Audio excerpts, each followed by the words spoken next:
Saat kita udah ngebahas banyak banget perempuan-perempuan peradaban dari Iya, masa ke masa.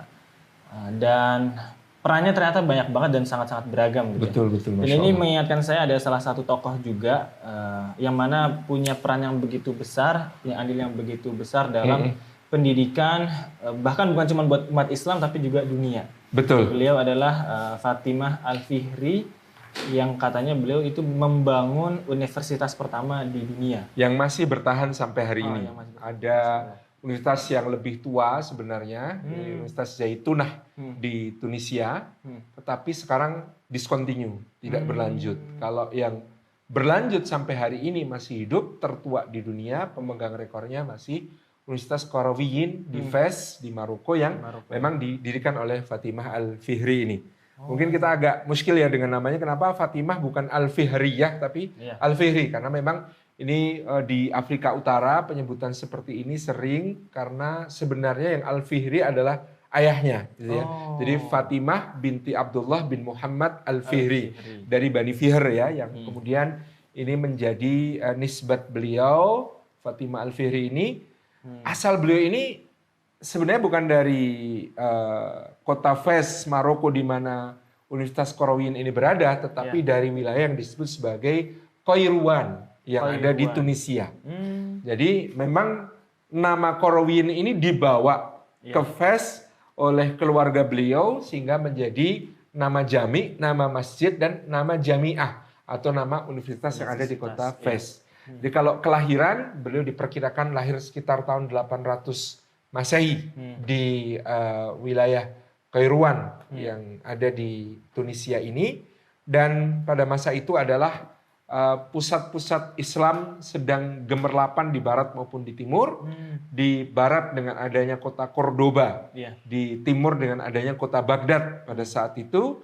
Dan Masya Allah ya, Fatimah Al-Fihri dianggap nantinya mendirikan pusat gemerlapan ilmu pengetahuan dan peradaban yang ketiga di dunia, yaitu yang ada di Afrika. Jadi kalau yang satu ada di Asia, yang satu ada di daratan Eropa, yang satu ada di daratan Afrika. Dan ini menjadi sebuah julukan bagi Qarawiyyin waktu itu di Fez. Fez ini disebut sebagai kota Athena di Afrika, gitu ya. Kota pusat ya pencerahan, pusat para cendekiawan, pusat dari ilmu pengetahuan yang ada di Afrika pada saat itu. Ada yang juga menyebutnya Baghdad di Afrika, gitu ya, karena saking dahsyatnya kontribusi dari Fatimah Al-Fihri ini untuk pendidikan di wilayah Afrika, sehingga berdatanganlah para cendekiawan dari berbagai penjuru dunia untuk belajar di Qarawiyyin, dan dari Qarawiyyin pula dilahirkan para ulama besar, para cendekiawan besar yang mewarnai sejarah dunia. Menariknya keluarga ini awalnya adalah keluarga saudagar. Aslinya mereka para pedagang. Para pedagang. Jadi seperti dimanapun ya, citra para pedagang itu kadang-kadang negatif dalam arti seakan-akan mereka adalah orang-orang yang hanya peduli kepada keuntungan. Orientasinya uang. Orientasinya uang, orientasinya adalah hanya sekedar bisnis gitu ya. Tetapi ini adalah pandangan di peradaban-peradaban lain. Nah, makanya kalau di Tiongkok dari zaman Qin Shi Huangdi atau kaisar pertama yang menyatukan Cina, kelompok kaum pedagang ini kastanya rendah. Dianggap tidak berhak menjadi bangsawan, dianggap tidak berhak menjadi orang-orang yang menjadi pejabat dan lain sebagainya. Karena tadi mereka dianggap sebagai orang yang orientasinya keuntungan. Seperti pula di India dalam urutan kasta, dia adalah urutan kasta yang ketiga. Kaum Vaishya ya, tidak masuk dalam golongan sekaya apapun orang yang berdagang, dia tidak bisa masuk ke golongan bangsawan atau kesatria, apalagi masuk ke golongan para cendekiawan atau para brahmana. Demikian pula di berbagai wilayah yang lain, pandangan terhadap pedagang itu negatif. Ini yang sebenarnya direformasi oleh Islam. Nah, salah satu hal yang sangat menarik dari Islam adalah semangat berniaga itu dipandang positif. Semangat berniaga itu bagian dari kiprah keumatan, bahwa seorang pedagang tidak terhalang untuk berpikir keuntungan dalam bisnis, tapi juga berpikir kontribusi kepada umat dengan hartanya. Sehingga salah satu hadis Nabi SAW yang sangat terkenal, ya, ni'mal mali shalih li rajuli shalih, gitu ya. Sebaik-baik harta yang baik itu kalau di tangan orang yang baik. Karena dia akan dipergunakan untuk kemanfaatan, dipergunakan untuk kontribusi dalam kebaikan, amal soleh, dan bahkan amal-amal besar yang kemudian bernilai pahala besar. Itulah kenapa dalam Islam mengenal konsep tentang wakaf, ya, yang kemudian pahalanya terus mengalir. Demikian pula sedekah jariyah yang pahalanya tidak putus. Ini menjadikan di dalam Islam tidak ada kontradiksi antara kehidupan sebagai seorang pebisnis, sebagai seorang pedagang dengan apa yang bisa dikontribusikan untuk agama, untuk umat, sehingga dia memiliki kedudukan yang tinggi di tengah masyarakat. Apalagi saya juga keinget ada hadis at-tajirus shodiq ma'an nabiyyin wasyuhada. Masya Allah, betul. Pedagang yang jujur itu katanya nanti juga kalau emang jujur profesional dikumpulkannya bersama para nabi dan para saleh juga. Masya Allah, itu yang kita tidak dapati di peradaban lain. Karena tadi kesan sebagai pedagang, kesan sebagai pebisnis itu adalah orang yang ya prinsip ekonomi ya, dengan modal sekecil-kecilnya meraih keuntungan yang sebesar-besarnya. Itu seakan-akan paradigma tentang bisnis itu hanya sampai di situ. Sedangkan di dalam Islam paradigma tentang bisnis diperkaya tentang kalau sudah dapat keuntungan besar mau untuk apa. Betul. Nah ini yang kemudian membedakan konsep Islam dengan yang lain. Sehingga dorongan berniaga, dorongan berbisnis itu tidak menjadi aib di dalam Islam. Jadi kalau yang lain itu, wah kalau jadi bangsawan itu tabu untuk berbisnis. Kalau jadi seorang brahmana atau cendekiawan itu tabu untuk berbisnis. Sedangkan dalam Islam kita menemukan para ulama itu berbisnis. Betul. Para raja dan bangsawan juga mereka memiliki usaha-usaha yang bahkan dengan begitu mereka menopang sehingga dia tidak mengandalkan gaji dari negara dan sebagainya. Ini yang membedakan sekali antara dorongan dalam Islam dengan peradaban-peradaban lain, dan inilah yang terjadi pada keluarga ini, keluarga Al-Fihri, ya, Abdullah bin Muhammad Al-Fihri yang merupakan ayahanda dari Fatimah ini memiliki 2 orang anak perempuan saja, Fatimah Al-Fihri dan Maryam Al-Fihri. Masya Allah, dua-duanya ini menjadi pewaris dari harta yang ditinggalkan oleh ayah mereka, dan karena keluarganya juga memiliki jaringan yang sangat kuat. Ketika mereka menikah, mereka juga memiliki suami-suami para tajir tadi, para pedagang. Jadi kalau sekarang ada istilah tajir itu untuk orang kaya ya dalam bahasa kita, sebenarnya tajir itu artinya orang yang berbisnis, orang yang berniaga, orang yang berdagang dalam bahasa Arab. Jadi suami-suami kedua putri ini, Maryam dan Fatimah adalah para pedagang besar juga. Bahkan Maryam ini kemudian hijrah ke Andalusia, dan di sana Maryam Al-Fihri juga mewakafkan kalau tidak salah 2 masjid yang besar di Andalusia. Dengan hartanya dia membangun 2 masjid yang besar yang kita harus paham pada waktu itu masjid itu satu kompleks, bukan sekedar tempat sholat. Di situ ada rumah sakit, di situ ada dapur umum, di situ bahkan ada kadang-kadang tadi pusat pendidikan. Meskipun tidak selalu berbentuk jamiah atau universitas, tapi madrasah misalnya.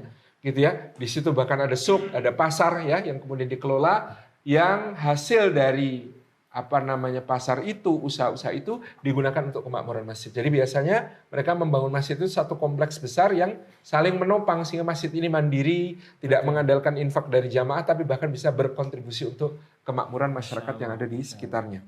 Ini zaman yang di Eropa sedang dark age ya, sedang abad ke-8.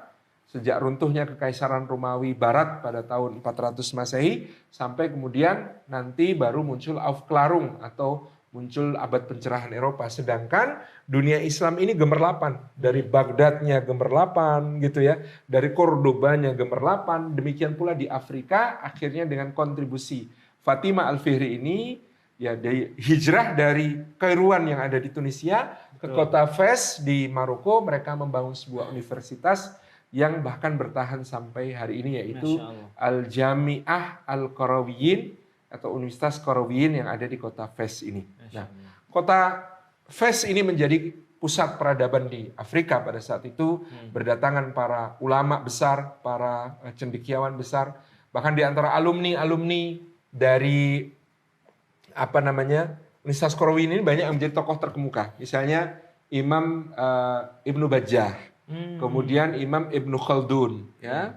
Kemudian kalau Ibnu Khaldun kemudian digelari sebagai bapak ilmu sosiologi ya, yang kitabnya sendiri Al-Muqaddimah tapi tebalnya segini gitu ya, penuh dengan kaidah-kaidah peradaban dan kaidah-kaidah kemasyarakatan yang sangat relevan sampai hari ini. Betul. Kemudian di antara alumninya juga ada kartografer atau ahli peta dunia yang sangat terkenal namanya Al-Idrisi.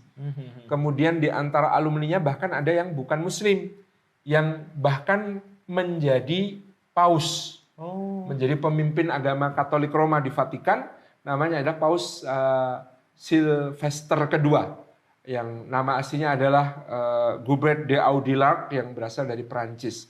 Jadi ini dulu mudanya belajarnya di Universitas Qarawiyyin. Jadi sangat terbuka, inklusif bagi semua orang.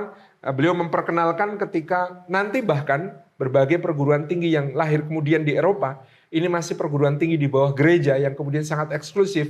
Kalau bukan beragama Katolik tidak bisa masuk. Dan bahkan mereka juga bukan cuma agama Katolik, jadi doktrin Katoliknya harus yang murni, yang tidak boleh menyimpang, tidak boleh bid'ah, itu baru boleh masuk di kampus-kampus itu. Sedangkan universitas yang didirikan oleh Fatimah Al-Fihri ini, yakni Al-Jami'ah Al-Qarawiyyin, Universitas Qarawiyyin ini telah sejak awal membuka diri bagi mahasiswa-mahasiswa tanpa paksaan dalam agama. Mereka boleh meskipun tidak masuk agama Islam untuk mengkaji berbagai ilmu. Jadi ada tokoh seorang rabi Yahudi yang belajar bahasa Arab untuk memahami Al-Quran gitu ya. Ada seorang Paus Sylvester II yang belajar berbagai hal untuk kemudian lebih memahami masyarakat muslim yang meskipun kita tidak tahu apa motivasinya, apakah untuk bisa menghadapi atau bagaimana, tapi ini dibuka kesempatan yang seluas-luasnya di Al-Jami'ah Qarawiyyin, sehingga Al-Jami'ah Qarawiyyin ini nanti akan meletakkan standar tentang seperti apa yang namanya perkuliahan. Jadi kita mendapatkan istilah kuliah dalam bahasa Indonesia dari kampus yang juga tertua di dunia ini, Al-Kulliyah. Jadi satu pembelajaran yang sifatnya universal ya. Satu pembelajaran yang sifatnya menyeluruh gitu, maka disebut Al-Kulliyah gitu. Nah, ini salah satunya pada waktu itu untuk merayakan kelulusan seseorang dari Al-Jami'ah Qarawiyyin ini, mereka ini menggunakan jubah, ya, pakaian yang di sini kemudian dilingkarkan jubah sampai kemudian bawah dengan hiasan sulaman-sulaman yang sangat indah. Kita tahu kalau di Afrika itu lebih warna-warni ya, dibandingkan di Jazirah Arab pada umumnya pada saat itu warna-warninya sangat indah. Kemudian untuk mewakili kehormatan ilmu pengetahuan itu, Fatimah Al-Fihri ini mendesain tutup kepala yang kemudian tidak seperti imamah biasa. Jadi kalau Anda belajar di tempat-tempat lain, Anda bisa dapat imamah. Anda diimamai oleh guru. Belajar agama. Ya, diribat-ribat dan lain sebagainya itu belajar dengan diberi imamah, ya, diberi ikat kepala tanda kelulusan. Tetapi di Al-Jami'ah Al-Qarawiyyin ini kemudian dibikinkan satu imamah yang di atasnya dilekati sebuah simbol Ka'bah. Nah, bentuknya kotak.